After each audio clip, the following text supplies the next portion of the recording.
அங்க தேசத்துல வந்து இருக்க. ஆனால் அங்க பஞ்சபாண்டவரிடத்திலே நாட்டை ஒப்படைக்க வேண்டிய நேரம் வருகிறது.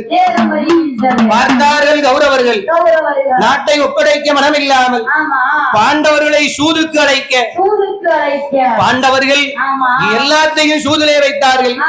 கடைசியா யாரு இருக்கா? கட்டிய மனைவி மட்டும்தான் இருக்கா. யாரு கட்டிய மனைவி? யாருமா? பாஞ்சாலி மட்டும்தான் இருக்கா. பாஞ்சாலியுடைய சம்மதம் இல்லாமல் கட்டிய மனைவியையும் சூதிலே வைத்தார்கள். பார்த்தா அதுலயும் தோற்க. அப்போ திரௌபதி அந்த பாஞ்சாலி கண்ணனை நினைத்தழுது விளம்பினார். உடனே கண்ணபெருமாள் அங்க இவன் துரியோதனன் போய் சேலையில கை வச்சு இழுத்தான். இழுக்க இழுக்க இழுக்க இழுக்க சகுனியுடைய சூழ்ச்சியாட அந்த சூதிலே தோற்ற பாண்டவர்கள் இழுக்க இழுக்க துயில் கொடுத்து காத்தார் பாஞ்சாலியை கண்ணன். அதான் சொல்லுவாங்க, மகாபாரதம் முடிஞ்ச உடனே கண்ணங்கிட்ட வந்து கேள்வி கேட்பாங்களாம். இப்போ நம்ம பிரஸ் மீட் வைக்காங்க பாரு. ஆமா, அதே மாதிரி கிருஷ்ணர் கிட்ட மகாபாரதம் 18 நாள் போர் முடிஞ்சு தர்மர் பட்டாபிஷேகம் சூடுனதுக்கு அப்புறம் கேள்வி கேட்டாங்களாம். அப்ப சொல்லிருக்காரு, அண்ணா நீங்க நினைச்சிருந்தா அந்த சூது நடக்க விடாமலே பண்ணிருக்கலாம். அப்படி இல்லன்னா அந்த சூதுல பாண்டவர்களுக்கு உதவியா நீங்க போய் இருந்து அந்த சூதை தடுத்திருக்கலாம் அப்படின்னு அண்ணன் கிட்ட கேட்கும் போது கண்ணன் சொன்னாரா, எந்த இடத்துக்குமே அலையா விருந்தாளியா நாம போக கூடாது. போனோம்னு நமக்கு மதிப்பு இருக்காது. எப்படி போக கூடாது? துரியோதனம் பக்கத்துல சூழ்ச்சி செய்யக்கூடிய சகுனி இருக்கா. ஆனா இந்த பஞ்சபாண்டவர்கள் முதல்லயே என்ன அழைத்திருந்தா என்னால அந்த சூத வென்றிருக்க முடியாதா? இல்லன்னா இவன் 8ன்னு உருட்டும் போது அது 6ன்னு மாத்த எனக்கு தெரிஞ்சிருக்காதா? அவன் யாருமே என்ன நினைக்கல.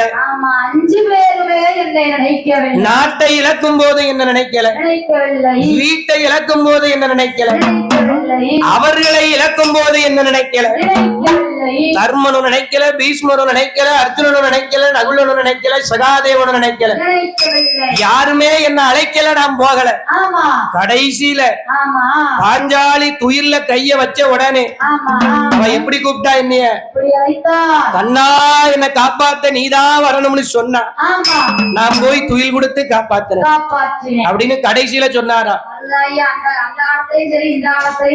அலையா விருந்தாளியா எங்கேயும் போக கூடாது. ஆமா, ஆபத்து வந்தா தான் அண்ணன் தம்பியோட அருமை தெரியும். ஆபத்து வரணும், இல்லன்னா ஆசை வரணும். அதானே பார்த்தார்.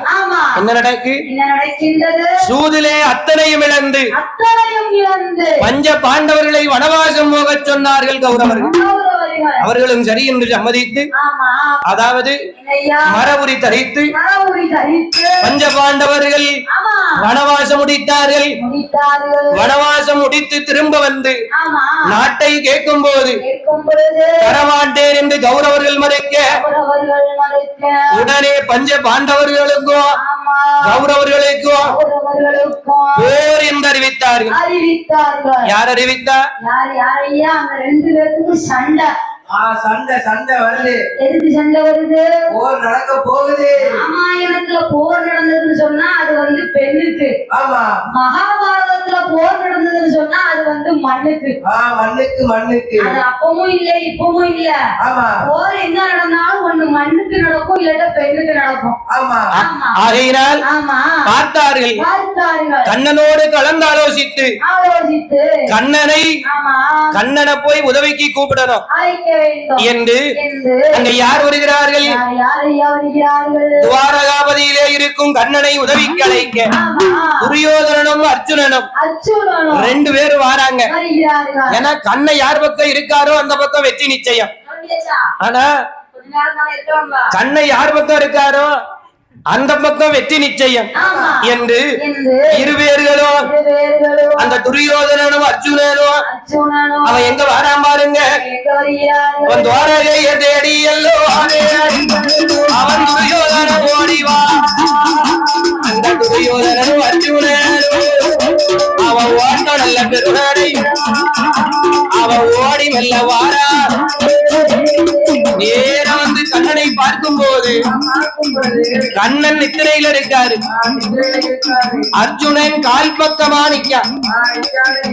யாருடைய? கண்ணனுடைய கால் பக்கமா அர்ஜுனன் நிக்கா. துரியோதனன் தான் என்ற கலக்கலத்தோடு எம்பெருமாள் நாராயணன் ஆயர்வாடி கண்வளர்ந்த அழகு கண்ணனுடைய தலைமாட்டில நிக்கா. பார்த்தார் கண்ணனை தலைமாட்டிலே நிக்க இருவண்ண வச்சுக்கிறது என்று இவர் படுத்திருந்தவர் கண் திறந்தவர் முதல்ல காலம் பார்த்தார். இப்ப பாரு, இப்பமே நம்ம தூங்கி முழிச்ச உடனே நம்ம தலைமாட்டில என்ன இருக்குன்னா பாப்போம். முதல்ல நம்ம முன்னாடி என்ன இருக்குன்னு தானே பாப்போம். கால் மாட்டுல இருந்த அர்ஜுனனை கேட்டார். ஏ அர்ஜுனா, என்னப்பா என்ன தேடி வந்திருக்கு என்னன்னு கேட்க, அது ஒண்ணுமில்ல கண்ணா, அதாவது கௌரவர்களுக்கும் பாண்டவர்களுக்கும் போர் நடக்கும் போது போரில் எனக்கு உதவியாக கண்ணா நீங்கள் இருக்க வேண்டும் என்று அழைத்தார். உடனே பார்த்தார் எம்பெருமாள், ஏ அர்ஜுனா, உனக்கு உதவியாக நான் இருப்பேன் போன்ட்டார். அவனுக்கு வாக்க கொடுத்துட்டு நிமிர்ந்து பார்த்தாரு. துரியோதனன் தலைமாட்டில் நிக்க. அப்ப துரியோதனன் கிட்ட கேட்டாரு, உனக்கு என்ன வேணும் துரியோதனா? அது ஒண்ணுமில்ல சுவாமி, நானும் உங்களை தான் கூப்பிட வந்தேன். அதுக்குள்ள அர்ஜுனன் கூப்பிட்டுட்டான். ஆரியினால உங்களுடைய படைகளை எனக்கு தாருங்க. உடனே சரி என்று சம்மதித்தான். அதான் சொல்லுவாங்க, என்னைக்கும் தலக்கணம் இருக்க கூடாது. தலக்கணம் வந்துட்டுன்னா போன வேகத்துல கீழே இறக்க தெரியும் அம்மாவுக்கு. கண்ணனை உதவிகைக்கு அழைத்தான் அர்ஜுனன். கண்ணனுடைய படைகளை துரியோதனன் பெற்றான். பெற்றவுடனே அங்க போரானது ஆரம்பமாக கூடிய வேளையில கர்ணன் இருக்கிற வரைக்கும் கர்ணன் துரியோதனனுக்கு கவசமாக இருப்பான். ஆகையினால கர்ணனை வீழ்த்துவது எப்படி என்ற கட்டத்தை நாம யோசிக்க வேண்டும் என்று அந்த ஆயர்வாடி வளர்ந்த என அழகு கண்ணபிரான் அங்க எங்க வருகின்றார்? அவர் குந்தியல் தான் தேடி எல்லோ அதே இந்த பாண்டவரின் தாயை தேடி என் பச்சம்மாளும் வாராரே. அந்த குந்தி வராதே வீடோ எம்மதே வீடோ வாழே கண்ணவா ஐயாரே வீடோ.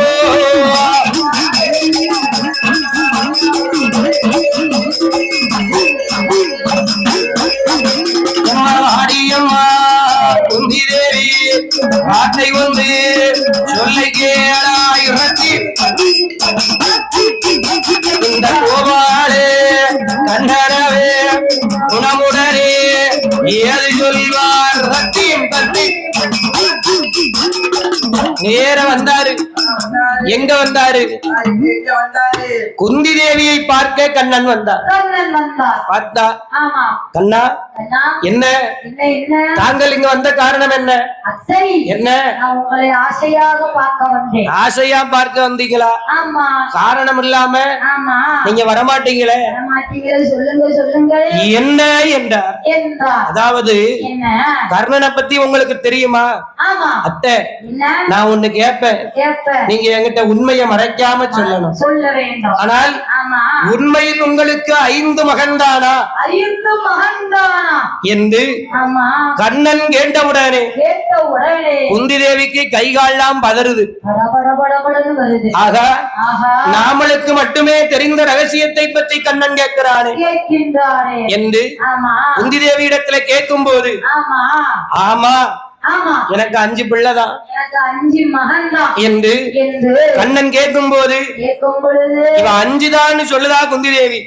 அப்ப கண்ணன் ஒரு புன்சிரிப்போடு சிரிக்காது. யாருகிட்ட பேசுறீங்கன்னு தெரிஞ்சுதான் பேசுறீங்களா?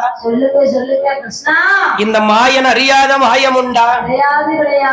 உண்மைக்குமே 5 தானா? நீங்க சரின்னு சொன்னா உங்களுடைய 6வது மகன் அத்தனை பேருக்கும் மூத்தவன் எங்க இருக்கிறார் என்று நான் சொல்லுவேன். போட்டாரு பாரு ஒரு கண்ணா என்ன நீ என்ன செய்ய காத்திருக்கிறாய்? காத்திருக்கிறாய் ஏன் கண்ணா கண்ணா இத்தனை நாள் தெரிந்திருந்தும் என்னிடத்தில் சொல்லாமலா இருந்தாய்? இருந்தாய் என் மகன் யார் என்று உனக்கு தெரியுமா? தெரியுமா? உண்டு 5 பேருக்கும் மூத்தவன் எனக்கு அருமை மகன் ஒரு ஆண் குழந்தை உண்டு. உண்டு, உண்டு. கங்கையாட்டாங்கரையிலே அறையிலே சூரியனுக்கு ஆமா சூரிய பகவானை நினைத்து மந்திரத்தை உச்சரித்த போது உச்சரித்த போது கவச குண்டலத்தோடு ஒரு கண்பணியை பெற்றெடுத்து பெற்றெடுத்தேன். மாலை மனம் சூடாமல் மதலையை அரண்மனைக்கு கொண்டு போக முடியாது என்று கங்கை கரையோடு விட்டு வந்தேன். கண்ணா ஆமா என் மகன் மூத்தவன் ஒருவன் உண்டு உண்டு, உண்டு. என்று சொன்ன உடனே சொன்ன உடனே எனக்கு தெரியும்ல ஆமா அது யார் தெரியுமா? யார் யாரையா இப்போ அவன் எங்க இருக்கிறான் தெரியுமா? எங்கய்யா இருக்கின்றா எங்க இருக்கிறான் கண்ணா? கண்ணா ஏன் இவ்வளவு சஸ்பென்ஸ் வைக்கீங்க? சொல்லுங்க கோகுல கிருஷ்ணா ஆனால் மருமகனே என்கிட்ட யாருன்னு சொல்லுங்க ஆமா என்று சொன்ன உடனே சொன்ன உடனே அத்தை என்ன அது வேற யாரும் கிடையாது, கிடையாது கிடையாது உங்களுடைய தலை மகன் யாரு தெரியுமா? யாரையா அவர் என்ன சொல்லுகின்றார்? என்ன சொல்லுகின்றார்? அங்க தேசம் ஆளுகின்றே ஆளுகின்றார் அப்படியே ஆளுகின்றே இந்த அரசனவன் கர்ணனவே கர்ணனவே கர்ணனவே தக்குனத்தும் தக்குனத்தும் அப்படியே ஆளுகின்றே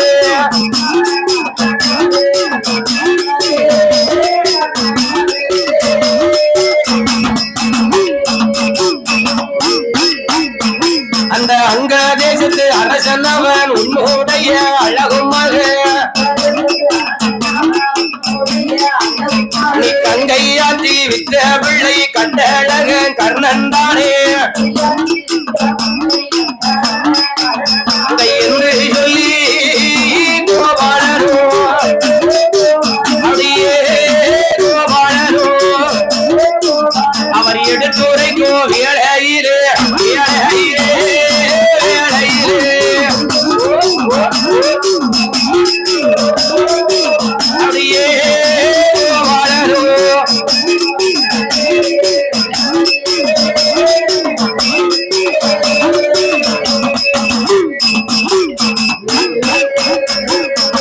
யாருன்னு தெரியுமா? தெரியுமா தெரியுமா அங்க தேசத்தை ஆண்டு வருகிறானே அரசன் கர்ணன். ஆமா கர்ணன் தான் கர்ணன் தான் உன்னுடைய அழகு மகன் மூத்தவன் என்று கண்ணபுரான் சொன்னார். சொன்னார். பார்த்தால் ஆமா பாஞ்சாலி. ஆமா ஆனா ஆமா யாருக்கு? யாருக்கு? பாஞ்சாலியுடைய அத்தை அத்தை குந்தி தேவிக்கு அந்த குந்தி மகாதேவிக்கு பச்சை மரத்திலே பாறை இடி விழுந்ததை போலே பாவை அவள் தலை கிறங்கி கீழ் சாய்ந்தாள். அண்ணா என்ன சொல்கிறாய் கண்ணா? சொல்கிறாய் அண்ணா அண்ணா அங்க தேசத்து அரசன் அரசன் கர்ணன் கர்ணன் அதிரதனுடைய மகன் என் மகனா என்றார். நாம் பெற்றெடுத்த கண்ணையா? ஆமா ஆமா அவன்தான் அவன்தான் கர்ணன் தான் நீங்கள் கங்கை ஆற்றிலே விட்ட கை குழந்தை. கை குழந்தை. சரி சரி கண்ணா அண்ணா இப்ப நான் என்ன செய்யட்டும்? என்ன செய்ய வேண்டும்? அத்தை இத்தனை நாளா நீ இதை சொல்லாம இந்த நேரத்துல நீ இதை வந்து சொல்லுறியே, இப்ப நான் என்ன செய்யணும்? இப்ப என்ன செய்ய? எப்படியாவது என் மகனையே நான் பார்க்க வேண்டும். பார்க்க வேண்டும். ஆயினால ஆமா என்ன செய்யணும்? எப்படியாவது என் மகனையே நான் பார்க்க வேண்டும். பார்க்க வேண்டும் ஆமா என்று என்று கேட்கும் போது கேட்கும் பொழுது சொல்லுதாரு, ஆமா நீங்க போங்க ஆமா நான் மாட்டேன்னு சொல்லல. சொல்லல. ஆனால் ஆனால் நான் சொல்வதை ஆமா உங்க மகன் 5 பேரும் உயிரோட இருக்கணும்னா இருக்க வேண்டுமானால் அது ஒருத்தன் கையில தான் இருக்கு. இருக்கு இருக்கு. யாரு? யாரு கையில? கர்ணன் கையில தான் இருக்கு. ஆமா ஏன்னா அவர் கொடுத்த வாக்கு அப்படி. ஆமா கர்ணனை கொன்னாதான் அந்த துரியோதனனை கொல்ல முடியும். கொல்ல முடியும். ஆமா ஆகையினால ஆமா என்ன செய்கின்றார்? என்ன செய்கின்றார்? கர்ணனிடத்திலே சொன்று ஆமா சென்று என்று நான் சொல்வதாக சொல்லி, ஆமா நான் சொன்னேன்னு சொல்லாதீங்க, சொல்லாதீங்க, நான் உங்களுக்கு 2 வரத்தை சொல்லித்தாரேன், ஆமா அந்த 2 வரத்தை கேளுங்கள் கேளுங்கள் என்று என்று அந்த 2 வரத்தையும் ஆமா குந்தி தேவியிடத்திலே சொல்லி சொல்லி கண்ணன் ஆமா அந்த குந்திமாதேவியை தேவியை கர்ணனை பார்க்க சொல்ல பார்க்க சொல்ல அந்த அடர்ந்த இருள் சமயத்திலே சமயத்திலே அழகு கர்ணனை பார்க்க கர்ணனை பார்க்க குந்தி தேவி நேர கர்ணனுடைய அரண்மனைக்கே வந்தார். வந்தார். வந்தவுடனே ஆமா கர்ணன் பார்த்தான். பார்த்தார். அம்மா, என்ன தாங்கள் இந்த நேரத்துல இந்த இடத்துக்கு வந்த காரணம் என்ன? காரணம் என்ன காரணத்தை சொல்லுங்கள் என்று கேட்க, என்று கேட்க அப்பா, என்ன ஏ கர்ணா, ஏ கர்ணா நான் யார் தெரியுமா அப்பா? யாரையா என் மகனே கர்ணா, மகனே கர்ணா உன்னை பெற்ற அவளோ நான் தானப்பா, பேர் பெரிய குந்தி தேவியே. அந்த கங்கையிலே விட்டதொரு கடிய பாவி நான் தானப்பா. ஐயா உன்னுடைய அம்மா, உன்னுடைய அம்மா, அந்த உடையவளோ நான் தானப்பா. அம்மா அம்மா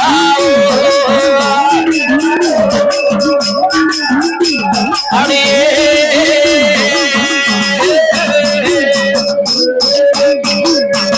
ஏ கர்ணா, ஏ கர்ணா அம்மா அம்மா அம்மான்னு இத்தனை நாள் எங்கி தவித்தாயே கர்ணா. ஆமா உன்னை பெற்றவள் நான் தானப்பா. அந்தாப்பா அந்த சண்டால பாவி பெற்று கங்கையாற்றங்கரையிலே தண்ணீரோடு தண்ணீராக உன்னை தவிக்க விட்டவள் நான் தான். அவிக்க விட்டவள் நான் தான். கர்ணா அப்படியே சிரிச்சாரு. ஆமா அம்மா, அம்மா இதுல நீங்களும் வந்துட்டீங்களா? ஆமா எத்தனையோ பேர் ஆமா இதுவரைக்கும் என்கிட்ட நான் தான் உன்னை பெத்தவா, நான் தான் உன்னை பெத்தவா ஆமா அப்படின்னு என்கிட்ட ஏகப்பட்ட பேர் வந்து சொல்லியிருக்காங்க. சொல்லி இருக்காங்க. ஒரே ஒரு சோதனை வைத்தேன், வைத்து அதுல அத்தனை பேரு எரிந்து சாம்பலானார். ஆமா யாராலையும் நிலைக்க முடியல. நினைக்க முடியவில்லை. என்ன சோதனை கர்ணா? என்ன சோதனை? அம்மா, என்ன?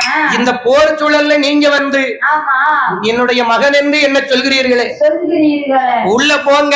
ஆமா ஒரு பட்டு சேலை பெட்டகத்துல இருக்கும், இருக்கும். அந்த சேலையை எடுத்து உடுத்திட்டு வாங்கன்னு சொல்ல போறாரு. ஆமா குந்தி தேவி வேக வேகமாக சென்றால் சென்றார். அந்த பட்டு சேலை எடுத்தார், எடுத்தார். உடம்பெல்லாம் சுத்தி போர்த்தினார். ஆமா என்ன, ஐயா குந்தி தேவி கர்ணனை பெற்றவளை தவிர அந்த பட்டு சேலையை யார் தொட்டாலும் ஆமா அது அக்னியா நிற்கும். நிற்கும். சேலையை கட்டிய உடனே ஆமா சேலையை கட்டிக்கொண்டு கட்டிக்கொண்டு கர்ண மகாராஜன் முன்பதாக வந்து நின்றார். சென்றார். உடனே பார்த்தான் கர்ண, ஆமா என் அம்மா தாயே, அம்மா தாயே என்னை பெற்றெடுத்தது நீங்கள் தானா? நீங்கள் தானா? இவ்வளவு அருகிலே இருந்திருந்தும் அடியே பார்ப்பதற்கு உங்களுக்கு மனம் வரவில்லையா? ஆமா அம்மா, அம்மா என்ன பாவம் செய்தேன் அம்மா? தெரியவில்லையே. இந்த சூழலிலா நான் உங்களை பார்ப்பது? பார்ப்பது அம்மா, என்ன? இந்த போர் சூழலில் நீங்கள் தான் என்னை பெற்றவர் என்று வெளியே தெரிந்ததானால் தெரிந்ததானா? யார எல்லோரும் என்னை சந்தேகிப்பார்களே அம்மா. ஆமா என் மித்திரனுக்கு தெரிந்ததானால் தெரிந்ததானா? அவன் என்ன நினைப்பானோ தெரியாது. தெரியவில்லையே. அம்மா, என்ன? இந்த சூழலிலா நான் உங்களை பார்க்க வேண்டும். பார்க்க வேண்டும். இத்தனை நாள் என் பக்கத்துல தானே இருந்திருக்கீங்க, ஆமா இதுவரைக்கும் என்னை வந்து பார்க்க வேண்டும் என்று உங்களுக்கு தெரியவில்லையா அம்மா? தெரியவில்லையா? தெரியவில்லையா? தோன்றவில்லையா அம்மா? ஆமா ஆனால் என்ன? உங்களுக்கு என்ன வேணும் கேளுங்க.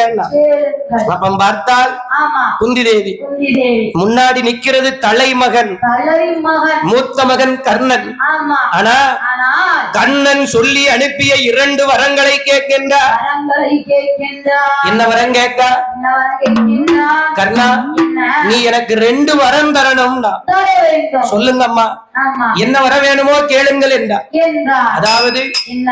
முதல் வரம் ஆமா என்ன செய்யணும்? என்ன செய்ய வேண்டும்? என்ன வரம் கேட்கா? என்ன வரம் கேட்கின்றார்? நாகபாசத்தை ஆமா ஒரு முறைக்கு மேல் மறுமுறை நீ அர்ஜுனனோடு பார். என்ன செய்யக்கூடாது? என்ன செய்யக்கூடாது? அர்ஜுனன் மேல பிரயோகிக்க கூடாது. கூடாது. பார்த்தார் கர்ணன். கர்ணன். அம்மா, என்ன? என்ன என்ன? என்ன? இப்போதான் நான் மறந்த மகனை, ஆமா கங்கையாற்றிலே தவிக்க விட்ட மகனை, தனித்து விட்ட மகனை கண்டுவிட்டேன் என்று சொன்னீர்களே. சொன்னீர்களே. நானும் உங்கள் குழந்தைதானே. உங்களுடைய பிள்ளைதானே. ஆனால் ஆமா நாகபாசத்தை ஒரு முறைக்கு மேல் மறுமுறை அர்ஜுனன் மேலே பிரயோகிக்க கூடாது என்று கேட்கிறீர்களே. கேட்கிறீர்களே. அப்ப அர்ஜுனன் உங்களுடைய மகன், ஆமா நான் உங்கள் மகன் இல்லையா? மகன் இல்லையா? கேட்டாரா கேள்வி? ஆமையா. குந்தி தேவிக்கு என்ன பண்ண முடியும்? என்ன பதிலை சொல்ல? உரலுக்கு ஒரு பக்கம் இடி, ஆமா மத்தளத்துக்கு 2 பக்கமா டம்மு டம்மு. அங்க அந்த பக்கம் பெத்த மகன் 5 பேர் நிக்கா. ஆமா 5 பேருக்கும் மூத்தவன் இந்த பக்கம் ஒருத்தர் நிக்கா. ஒருத்தனிக்கா. என்ன செய்யன்னு தெரியல. யாரு பேரையும் ஒன்னா சேர்க்கவும் முடியாது. ஆமா. ஆனால் ஆனால் கேட்டா அம்மா என்ன நாகபாசத்தை ஒரு முறைக்கு மறுமுறை பிரயோகிக்க கூடாது என்று கேட்கிறீர்களே, நான் முதல் முறை பிரயோகிக்கும் போதே என்னுடைய குறி தவறிவிடும் என்று நினைக்கிறீர்களா? கர்ணா, அது எனக்கு தெரியாது. நீ ஒரு முறைக்கு மேல் மறுமுறை நாகபாசத்தை அர்ஜுனனோடு பிரயோகிக்க கூடாது. ஆனா இரண்டாவது வரை என்ன கேட்க, அர்ஜுனனை தவிர மீது 5 பேரிலே யாருடனும் போரிடக் கூடாது. முடிச்சிட்டாளா? என்ன அர்ஜுனனுக்கு தேரோட்ட போவது ஆயர்வாடி வளர்ந்த கண்ணன். ஆனா கண்ணன் முன்னாடி தேரோட்ட அர்ஜுன ரதத்துல நிக்க, அர்ஜுனனை தவிர வேறு யாரோடும் போர் புரியக்கூடாது. 2 வரத்தையும் கேட்டா. பார்த்தார் கர்ணன். ஆமா, 1 2 3 4 5 6. ஆமா, ஆனால் பார்த்தா கர்ணா, கர்ணன் கேட்டாரு குந்தி தேவியை பார்த்து, அம்மா இந்த வரத்தை உங்களிடத்திலே என்னிடத்தில் கேட்க சொன்னது யார் என்று கேட்டார். நீங்களா கேட்கலன்னு எனக்கு தெரியுது. யார் கேட்டான்னு சொன்ன உடனே என்று கேட்ட உடனே அப்ப குந்தி தேவி சொல்லுகின்றார், அம்மா என் மகனே கர்ணா, ஆயர்வாடி வளர்ந்த கண்ணன் தான் கேட்க சொன்னார். முடிஞ்சு போச்சா? எந்த கதையா இருந்தாலும் ஒண்ணு ஆரம்பிச்சு வைக்கிறதுக்கு கண்ணன் வரணும், இல்லன்னா முடிச்சு வைக்கிறதுக்கு கண்ணன் வரணும். கண்ணன் தான் கேட்க சொன்னார் என்று சொன்ன உடனே என் தாயே அம்மா, அம்மா இன்றெடுத்த 6 பேரிலே 5 தான் பெரியவர் என்று நினைத்து விட்டீர்கள். ஆனா நீங்க கேட்ட வரத்தை உங்களுக்கு நான் தாரேன். ஆனா ஒன்னே ஒண்ணு சொல்லுதேன், ஒருவேளை நான் மாண்டு விட்டால் அம்மா நீங்கள் பெற்றெடுத்த குழந்தைகளிலே 5 பேர்கள் உயிரோடு இருக்க போவது உறுதி. அதுல கடைசியில் இருப்பது அர்ஜுனனா நானா என்பது எனக்கு தெரியாது. ஆனா நீங்க பெற்றெடுத்த 6 பேர்ல 5 பேர் உயிரோடு இருப்பது உறுதி.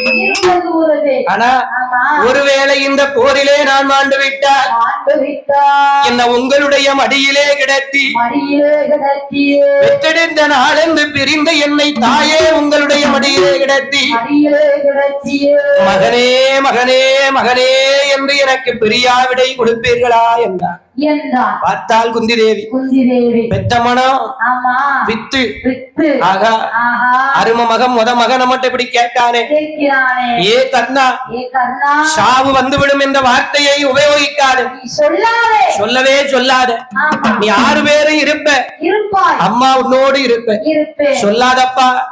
அப்ப பார்த்தா கர்ணா அப்படி ஒரு நிலைமை வருமேயானால் உன்னை கண்ணீராலே குளிப்பாட்டி பன்னீரால் குளிப்பாட்டி பாவி உன்னை நான் பார்ப்பேனப்பா என்று சொல்லிவிட்டு 2 வரங்களையும் தந்தேன் தாயே போய் வாருங்கள் என்றார். பார்த்தால் அப்போ இவ சொல்லிட்டு திரும்பி இருக்கா. கர்ணன் அம்மாவை பார்த்து சொல்லுகின்றார், அம்மா தாங்கள் எனக்கு ஒரு வரம் தர வேண்டும். என்ன வரம் தெரியுமா?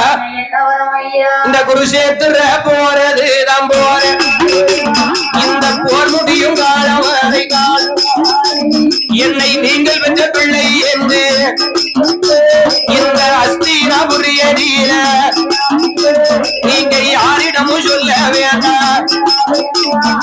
என் உயிர் பிரியும் காலம் வரை இந்த போர் முடியும் நாள் வரைக்கும் கர்ணன் உங்கள் மகன் என்று யாரிடத்திலும் சொல்லக்கூடாது. கேட்டாரா? பெருந்தன்மை. என்ன வாக்கு கொடுத்துட்டாரு, துரியோதனனோடு தான் நிற்பேன். போனது முதல்ல கூட்டது அப்படித்தான், நீ அண்ணனோடு தம்பிகளோடு வந்துருந்தா கொடுத்த வாக்கை கொடுத்ததுதான். கர்ணன் துரியோதனனுக்கு கவசமாயிருப்பேன், வரமாட்டேன்னு மறுத்தாரு. அம்மா நான் உங்ககிட்ட கேட்கறது ஒரே ஒரு வரம் தான், என்ன தெரியுமா? ஆனால் இந்த போர் முடியும் வரைக்கும் நீங்க யாரிடத்திலேயும் கர்ணன் என்னுடைய மகன், பஞ்ச பாண்டவர்களுக்கு முதல் பிறந்தவன் என்பதை சொல்லக்கூடாது. கேட்டா ஆமா பார்த்தார் பார்த்தார் குந்தி தேவி குந்தி தேவி சரி என்று சம்மதித்தார் சம்மதித்தார் சரி என்று சம்மதித்தார் அப்பனா பார்க்க போறோம். சரி என்று சம்மதித்தவுடனே ஆமா அந்த இடமனை கடந்து அணை கடந்து நடந்து வரும்போது என் குந்தி தேவியுடைய நிலைமை எப்படி இருக்கிறது?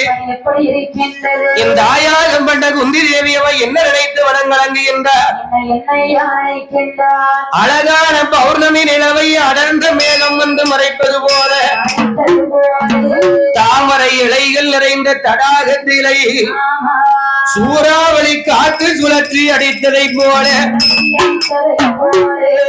மனம் கலங்கி அடங்கி நேர அரண்மனைக்கு வந்தார். அரண்மனைக்கு வந்தார். 2 வரத்தையும் கேட்டா ஆமா 2 வரத்தையும் வாங்கியாச்சு. வாங்கியாச்சு. நேர கண்ணனிடத்துல வந்து சொல்லுகின்றார், சொல்லுகின்றார். கண்ணா என்ன? இப்ப உனக்கு சந்தோஷமா? சந்தோஷம் சந்தோஷம். நீ கேட்டதை நான் வாங்கி வந்து விட்டேன். வாங்கி வந்து விட்டேன். ஒரு முறைக்கு மறுமுறை நாகபாசத்தை அர்ஜுனன் மேல பிரயோகிக்க மாட்டான். மாட்டா. அர்ஜுனனை தவிர 5 பேரோடு வேறு யாரிடமும் போர் புரிய மாட்டான் போர் புரிய மாட்டா. என்று ஆமா சொன்னவுடனே சொன்னவுடனே பாண்டவர்களும் கௌரவர்களும் கௌரவர்களும் போருக்கு தயாரானார்கள். ஆமா ஆயுதங்கள் பிரிக்கப்பட்டது, பிரிக்கப்பட்டது. படை பலங்களும் பிரிக்கப்பட்டது. பிரிக்கப்பட்டது. அந்த ஆமா கௌரவர்களுக்கு படை தளபதியாக தளபதியாக பீஷ்மரை நியமித்தான் துரியோதனன். ஆமா பீஷ்மரை நியமித்தான். நியமித்தார். நியமித்து ஆமா பீஷ்மர் கௌரவருடைய படைகளை 4 பாகங்களாக பிரித்தார். பாகங்களாக பிரித்தார். என்ன வகையாக பிரித்தார்? 4 பாகங்களாக பிரித்தார். அதிரதர், ஆமா சமரதர், சமரதர். ஆனால் ஆமா மதரதர், மதரதர். அர்த்தரதர் அர்த்தரதர். என்று ஆமா 4 வகையாகவே பிரித்தார். பிரித்தார். ஆனால் ஆமா இந்த 4 வகையிலேயும் வகையிலேயும் கடைநிலையாக போர் புரியக்கூடிய அர்த்தரதருடைய படையிலை படையிலே கர்ணனை சேர்த்தார். சேர்த்தார். பார்த்தார் கர்ணன். ஆமா கோபம் வருது. வருது. எப்படி கோபம் வருகின்றது? வருகின்றது. அவ்வரளி கண்கள் 2 செவ்வரளி குறிப்பறக்க அங்காரமா அழகு கர்ணன் ஐயா என்று சொல்லி கர்ணனாவே ஐயா கர்ணனாவே ஏறி சொல்வார் பீஷ்மரிடம். எப்படி நிக்காரு? இருக்கின்றார். ஆங்காரம் ஓங்காரமா கோபம் வருது. கோபங்கள் வருகின்றது. ஆமா கோபங்கள் கொண்டு ஆமா அப்படியே வாராரு. கண்ணு 2 அப்படியே செவக்கு. ஏ கிழவா, ஏற்கனவா உமக்கு புத்தி பேதலித்து விட்டதா? விளைவித்து விட்டதா? என்னை கோழை என்று நினைத்தீரா? ஆமா என்னை கோழை என்று நினைத்து நினைத்தே கடை நிலையிலே நின்று போர் புரியக்கூடிய அர்த்தரகர் படையிலே என்னை சேர்த்து விட்டேன். சேர்த்து விட்டேன். என்னை பார்த்தா உமக்கு கோழையாக தெரிகிறதா? தெரிகின்றதா? துரியோதன ஓடி போய் கர்ணன் கையை பிடித்தா. ஆமா கர்ணா, அண்ணா எதுவும் பேசாதப்பா. கோபப்படாதப்பா. ஏ துரியோதனா, என்ன? ஆனால் ஆமா அவர் என்னை இன்னும் சத்திரியராக ஏற்கவில்லை. ஏற்கவில்லை. என்னை இழிவாக நினைத்து நினைத்து கடை நிலையிலே நின்று போர் புரியக்கூடிய அர்த்தரகரோடு என்னை சேர்த்து விட்டார். சேர்த்து விட்டார். இதோ இருக்கிறாரே இந்த கிழவர் பீஷ்மர், ஆமா இவர் போரிலே உயிரோடு இருக்கிற வரைக்கும் இருக்கிற வரைக்கும் நான் போர்க்களம் புக மாட்டேன், இது சத்தியம். ஆமா புரிஞ்சுச்சா? ஆமா என்ன என்ன என்ன பீஷ்மர் என்ன நினைச்சு இவரை கடை நிலையில் நின்று போர் புரியவனோட சேர்த்தாரு? இதுக்கு எதற்காக?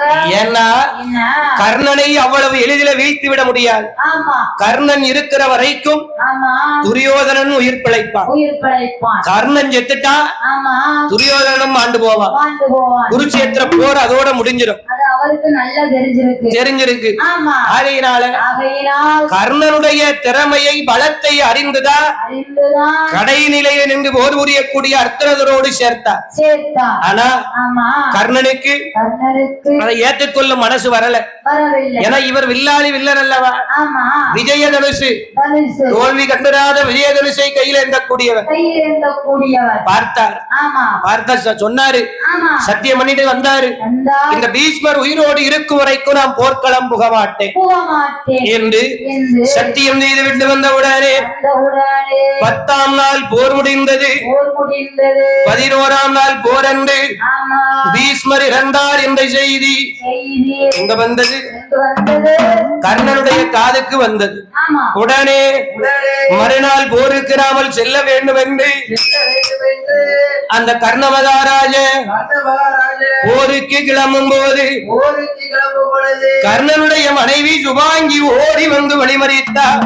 ஓடி வந்து வழிமறித்தார். என் கணவா ராஜமன்னா கணவா ராஜமன்னா மன்னாதி மன்னவரே மகுடமுடி ராஜமன்னா மகுடமுடி ராஜமன்னா ஆனால் கொள்ளாத சொப்பன நாடும் கண்டு நாடும் கண்டு போகாதே போகாதே என் கணவா பொல்லாத சொப்பன நாடும் கண்டு பொல்லாத சொப்பன நாடும் கண்டு ஆனால் இஞ்சி கிணறுமே இடிய கண்டு இடிய கண்டு எழுமை செந்தோப்புமே அழிய கண்டு அழிய கண்டு புளிக்க மஞ்சள் உரசும் போது அது கும்பங்கரியாக போக கண்டு கண்டு ஒரு கழுத்து மாங்கலியம் உருகி விழறான் கனவு கண்டு கனவு கண்டு போகாதே போகாதே என் கனவா பொல்லாத சொப்பனோ நாடும் கண்டு பார்த்தா பார்த்தா அம்மா இல்ல யாரிடத்துல பேசுகின்றார் பேசுகின்றாய் ஆனால் இல்ல நான் தோற்று விடுவேன் என்று நினைத்தாயா நினைத்தாயா நினைத்தாயா நான் போருக்கு போறவன் திரும்ப மாட்டான் என்று நினைத்தாயா சுவாங்கி சுவாங்கி அம்மா நீ கவலைப்படாத கவலைப்படாத கவலைப்படாத நான் போய் வாரேன் நான் போய் வருகின்றேன் போய் நிச்சயமாக வென்று வருவேன் திரும்பி வருவேன் என்று என்று கர்ணன் ஆமா சுபாங்கிக்கு ஆறுதலான வார்த்தைகளை சொல்லிவிட்டு